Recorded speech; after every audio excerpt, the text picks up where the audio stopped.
नमस्कार दोस्तों, कैसे हैं आप? होप सभी अच्छे होंगे। अपना Madhya Pradesh admission and information YouTube channel पर आपका फिर से स्वागत है। बहुत सारे स्टूडेंट्स और पेरेंट्स की डिमांड पर आज के इस वीडियो के माध्यम से मैं आपके साथ स्कॉलरशिप से जुड़ी हुई बहुत सारी जानकारियां शेयर करने वाला हूं।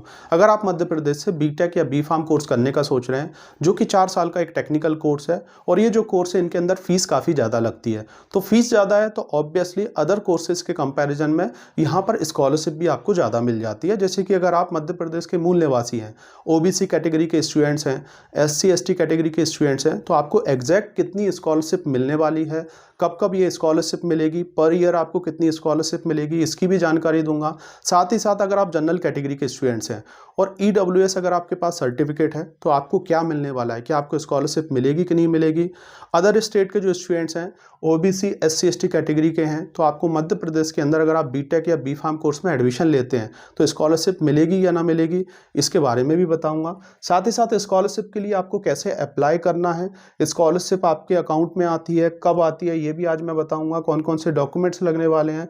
इसके साथ साथ जैसे कॉलेज की जो फीस है, जिस कॉलेज की फ़ीस ज़्यादा है तो क्या स्कॉलरशिप ज़्यादा आएगी, ये भी आज हम बात करने वाले हैं। और एग्जैक्ट कितना अमाउंट आता है, एक एवरेज अमाउंट जो है हम डिस्कस करने वाले हैं। तो ए टू जेड कंप्लीट जानकारी दूंगा जो कि स्कॉलरशिप से जुड़ी हुई है। आप किसी भी कैटेगरी के स्टूडेंट्स हैं, वीडियो को बिना स्किप किए एंड तक देखिएगा। अगर आप बीटेक बी.फार्म कोर्स में एडमिशन लेने का सोच रहे हैं मध्य प्रदेश के अंदर, गवर्नमेंट कॉलेज में या प्राइवेट कॉलेज में, और अगर आप अभी तक इस यूट्यूब चैनल से नहीं जुड़े हैं तो मैं आपसे रिक्वेस्ट करूंगा आप ज़रूर जुड़ जाएं, क्योंकि ऐसी ही बहुत सारी इन्फॉर्मेशन, एमपीडीटी काउंसलिंग के रिगार्डिंग बहुत सारा अपडेट, और साथ ही साथ जैसा कि मैंने आपसे वादा किया है काउंसलिंग के साथ भी और काउंसलिंग के बाद भी 4 साल तक मैं आप लोगों को लगातार वीडियो देता रहूँगा, लगातार आपको सपोर्ट करता रहूँगा। हर एक स्टेप पर मैं आपके साथ खड़ा हूँ। तो ये मेरा कॉन्टैक्ट नंबर है। अगर आपकी कुछ भी क्वेरी रहती है 4 साल तक भी, तो आप मुझे फ़ोन उठाकर जो है मैसेज कर दीजिएगा, कॉल लगा दीजिएगा। जब भी मैं फ्री रहूँगा डेफिनेटली आपको रिप्लाई करके, आंसर दे के आपको सॉल्यूशन देने की कोशिश करूँगा।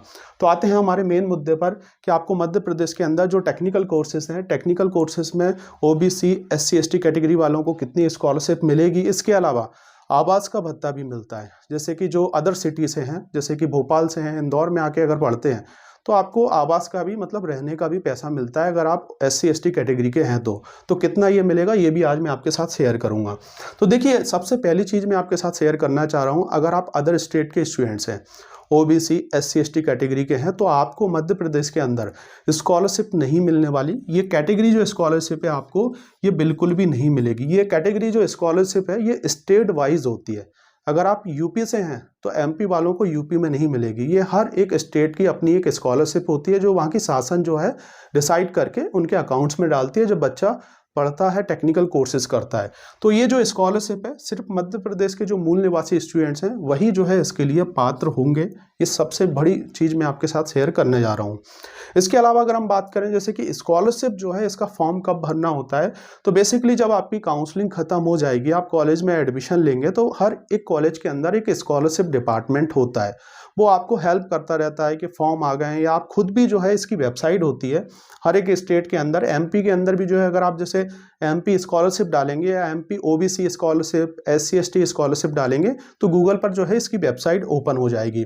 तो जब भी फॉर्म आएंगे, फॉर्म आने के बाद जो है आपको प्रॉपर तरीके से वो फॉर्म भरना है, कुछ डॉक्यूमेंट्स अपलोड करना है, और फॉर्म भरने के बाद उसका जो फॉर्म का एक फोटोकॉपी है आपके जो स्कॉलरशिप डिपार्टमेंट होता है आपके कॉलेज के अंदर, वहाँ पे आपको सबमिट करना होगा, इन्फॉर्म करना होगा कि हमने स्कॉलरशिप भर दी है। क्योंकि वहाँ स्कॉलरशिप की तरफ से भी मतलब ये जो स्कॉलरशिप है ये कॉलेज की तरफ से भी सैंक्शन होती है। कॉलेज वाले भी जो है अपना रिस्पॉन्स करके बताते हैं कि ये बच्चा हमारे यहाँ पढ़ रहा है, रेगुलर है, तभी जाके आपको स्कॉलरशिप मिल पाती है। स्कॉलरशिप आती कहाँ है? स्कॉलरशिप जो है आपके अकाउंट में आएगी। जब आप स्कॉलरशिप का फॉर्म फिल करेंगे तो वहाँ पे जो है आपका अकाउंट नंबर भी लगने वाला है। और इस स्कॉलरशिप को आने में कम से कम आप मान के चलें 8 महीने, 9 महीने या 1 साल भी लग जाता है। कभी कभी पूरा 1 साल कंप्लीट हो जाता है आपका कोर्स और उसके बाद ये स्कॉलरशिप आती है। पहली बार आने में स्कॉलरशिप में टाइम लगता है और उसके बाद जो है फिर लगातार स्कॉलरशिप टाइम से आने लगती है। ऑलमोस्ट 8-9 महीने तो इसके अंदर लग जाते हैं। और पहली बार इसलिए टाइम लगता है क्योंकि आप अप्लाई करोगे, प्रोसेस होगा, वेरिफिकेशन होगा, तमाम प्रोसेस होती हैं, तब जाके ये स्कॉलरशिप मिलती है। और स्कॉलरशिप के लिए आपको पूरा एलिजिबिलिटी क्राइटेरिया है, इसकी वेबसाइट से आप पढ़ लेना, क्योंकि जैसे बहुत से ऐसे बच्चे हैं जो ओबीसी SC ST कैटेगरी से तो है, तो लेकिन उनके फादर की गवर्नमेंट जॉब है और इनकम बहुत ज़्यादा है, तो उन लोगों को जो है स्कॉलरशिप नहीं मिलेगी। तो जो इनकम है, इनकम के ऊपर ये सब चीज़ें डिसाइड होती हैं, और इसके अलावा बहुत सारे डॉक्यूमेंट्स आपको लगते हैं। तो डॉक्यूमेंट्स की अगर हम बात करें कि कौन कौन से डॉक्यूमेंट्स आपको लगने वाले हैं, तो बेसिक डॉक्यूमेंट्स MP का मूल निवासी, समग्र ID, आधार कार्ड, इसके अलावा जैसे कि आपका कैटेगरी सर्टिफिकेट है, अगर आप OBC के हैं तो OBC का लगेगा, SC ST के हैं तो SC ST का लगने वाला है। इसके अलावा जैसे कि इनकम सर्टिफिकेट लगेगा आपको। जितने भी जो तमाम डॉक्यूमेंट्स होंगे ये आपको आपके स्कॉलरशिप डिपार्टमेंट वाले भी बता देंगे, और जब आप फॉर्म फिल करेंगे तो वहाँ भी आप देख पाएंगे कि ये डॉक्यूमेंट्स लगने वाले हैं। तो इसके ये तो हो गया डॉक्यूमेंट्स की बात। देखिए अब हम बात करने वाले हैं स्कॉलरशिप का अमाउंट की। तो देखिए हर एक कॉलेज का जो स्कॉलरशिप है उसकी फीस के अकॉर्डिंग भी डिसाइड होता है। ये FRC जो है डिसाइड करता है, उसके अकॉर्डिंग ये स्कॉलरशिप कम और ज़्यादा हो सकती है। अगर किसी कॉलेज की फीस बहुत ज़्यादा ही है, मतलब 1,60,000, 70,000, 80,000, तो डेफिनेटली वहाँ पर थोड़ी बहुत जो उसकी ट्यूशन फीस है, ट्यूशन फीस के बराबर स्कॉलरशिप आने का रहता है चांस। लेकिन एक एवरेज स्कॉलरशिप कितनी आती है उसका एग्जैक्ट अमाउंट भी मैं आज आपको बताने वाला हूँ OBC और SC ST कैटेगरी के अंदर। तो ये तो आप समझ गए होंगे कि स्कॉलरशिप जो है ये फीस के अकॉर्डिंग थोड़ी सी वेरिएशन होती है FRC के अकॉर्डिंग। जो FRC जो है ये फीस का डिसाइड करता है, स्कॉलरशिप का डिसाइड करता है। अदर स्टेट के बच्चों को स्कॉलरशिप नहीं मिलेगी, मैं ऑलरेडी आपको बता चुका हूँ।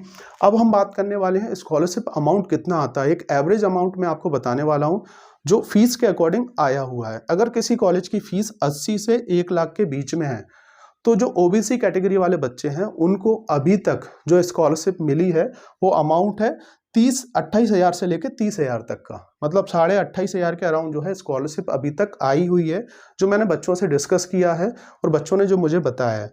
तो यहाँ पर जो है आपका 28 से 30,000 के बीच में स्कॉलरशिप आती है, इतनी तो आएगी ही आपकी। इसके बाद अगर हम बात करें आप SC ST कैटेगरी के स्टूडेंट्स हैं, तो यहाँ पर आप लोगों के लिए ज़्यादा स्कॉलरशिप आती है। 55,000 से लेकर 60,000 के बीच में स्कॉलरशिप आती है। स्कॉलरशिप हर साल मतलब बढ़ भी सकती है, कम भी हो सकती है, ये डिपेंड करता है गवर्नमेंट के ऊपर। तो एक एवरेज अगर हम बात करें अभी तक 55 से लेकर 60 के बीच में ये स्कॉलरशिप आई हुई है। और जो SC ST कैटेगरी के स्टूडेंट्स हैं उनको आवास का मतलब रहने का भत्ता भी मिलता है, जो कि 24,000 के अराउंड, मतलब ये सब पर ईयर के हिसाब से है। ऐसा नहीं कि एक ही बार स्कॉलरशिप आएगी, ये स्कॉलरशिप आपका पर ईयर के हिसाब से आने वाली है, आपके अकाउंट में आने वाली है। और बहुत से कॉलेज ऐसे हैं जो स्कॉलरशिप को एडजस्ट भी करते हैं, जैसे कि कुछ गवर्नमेंट कॉलेज हैं, जबलपुर इंजीनियरिंग कॉलेज हो गया, UIT RGP हो गया। तो वहाँ पर अगर आप देखेंगे OBC SC ST कैटेगरी वालों को फीस नहीं लगती है, ट्यूशन फीस माफ हो जाती है। तो वहाँ पे यही करना होता है आपको, स्कॉलरशिप का फॉर्म वगैरह भर के और जमा कर देंगे आप, तो वहाँ पे जो है वो आपसे ट्यूशन फीस नहीं लेंगे। और अगर आपको स्कॉलरशिप में दिक्कत हुई, नहीं मिली, तो ऑब्वियसली फिर वो लोग आपसे ट्यूशन फीस जो कॉलेज की फीस है वो लेने वाले हैं। प्राइवेट कॉलेज में भी बहुत सारे ऐसे प्राइवेट कॉलेज हैं, जैसे किसी कॉलेज की फीस 1 लाख है, किसी की 90,000 है, तो वो स्कॉलरशिप को एडजस्ट करके रिमेनिंग फीस आपको पे करना होती है। इस टाइप की फैसिलिटीज़ भी बहुत से कॉलेज देते हैं, क्योंकि जब स्कॉलरशिप आएगी तो उससे आप स्कॉलरशिप वाला अमाउंट भी भर सकते हैं, ताकि आपको दिक्कत ना आए एक साथ फीस भरने में। और जो SC ST कैटेगरी वाले इनको आवास का 24,000 पर ईयर मिलने वाला है, लेकिन इसके लिए भी आपको अप्लाई करना पड़ेगा, बहुत सारे डॉक्यूमेंट्स लगेंगे, रेंट एग्रीमेंट। और ये जो आवास का है, जैसे आप जिस सिटी से बिलोंग करते हैं, जहाँ का आपका मूल निवासी है, वहाँ पे नहीं मिलने वाली। अगर आप जैसे इंदौर से हैं और भोपाल में जाके MITS कॉलेज में एडमिशन लेंगे, OBC category SC ST category से हैं, तो वहाँ पे स्कॉलरशिप आपको मिल जाएगी, है ना। ये रुकने का मतलब आवास का अगर हम बात करें, रहने का, और ये OBC वालों को नहीं मिलती है। EWS से कोई स्कॉलरशिप नहीं मिलती है। EWS से बहुत से ऐसे प्राइवेट कॉलेज हैं जो 2-5 हज़ार का बेनिफिट देते हैं। इसके अलावा EWS से 10% सीटें आती हैं, एक्स्ट्रा सीटें, तो उनके लिए आप अप्लाई कर सकते हैं, लेकिन EWS से जनरल वाले बच्चों के लिए स्कॉलरशिप नहीं मिलती है। इसके अलावा बहुत सारी ऐसी स्कॉलरशिप्स हैं जो अलग अलग जैसे कि कंपनियां चलाते हैं, बहुत सारी बड़ी बड़ी कंपनियां हैं जिसमें उनकी स्कॉलरशिप के लिए आप अप्लाई कर सकते हैं। अगर आप वहाँ पे उनके पात्र होंगे, जैसे कि उनका कुछ परसेंटेज क्राइटेरिया होता है, कुछ टेस्ट भी होता है, अगर आप उसको निकाल लेते हैं तो जो कंपनी होती है वो पूरी आपकी फीस भरती है, चाहे आप जनरल कैटेगरी के हैं, SC ST के हैं, OBC के हैं, उनका एक अपना एक क्राइटेरिया है। तो ये स्कॉलरशिप के बारे में भी मैं आपको आने वाले टाइम में बहुत सारी जानकारियाँ देता रहूँगा। अलग अलग स्कॉलरशिप्स हैं बेसिकली, तो उनके बारे में भी आने वाले टाइम में हम डिस्कस करते रहेंगे। तो इसलिए मैं आपसे रिक्वेस्ट कर रहा हूँ, इस YouTube चैनल से आप जरूर जुड़ जाएँ, आगे भी मैं आपको ऐसे ही बहुत सारी जानकारी देता रहूँगा। होप आप इस वीडियो के माध्यम से स्कॉलरशिप के बारे में जान पाए होंगे, और स्पेशली अगर आप ओबीसी SC ST कैटेगरी से हैं तो आपको एक टेंटेटिव कितना अमाउंट मिलने वाला है, एक एवरेज कितना अमाउंट मिलने वाला है, ये आप फाइनली सोच पाए होंगे। तो thank you for watching this video. मिलते हैं नेक्स्ट वीडियो में कुछ अदर इन्फॉर्मेटिव वीडियो के साथ जो कि होने वाला है आपके लिए हेल्पफुल।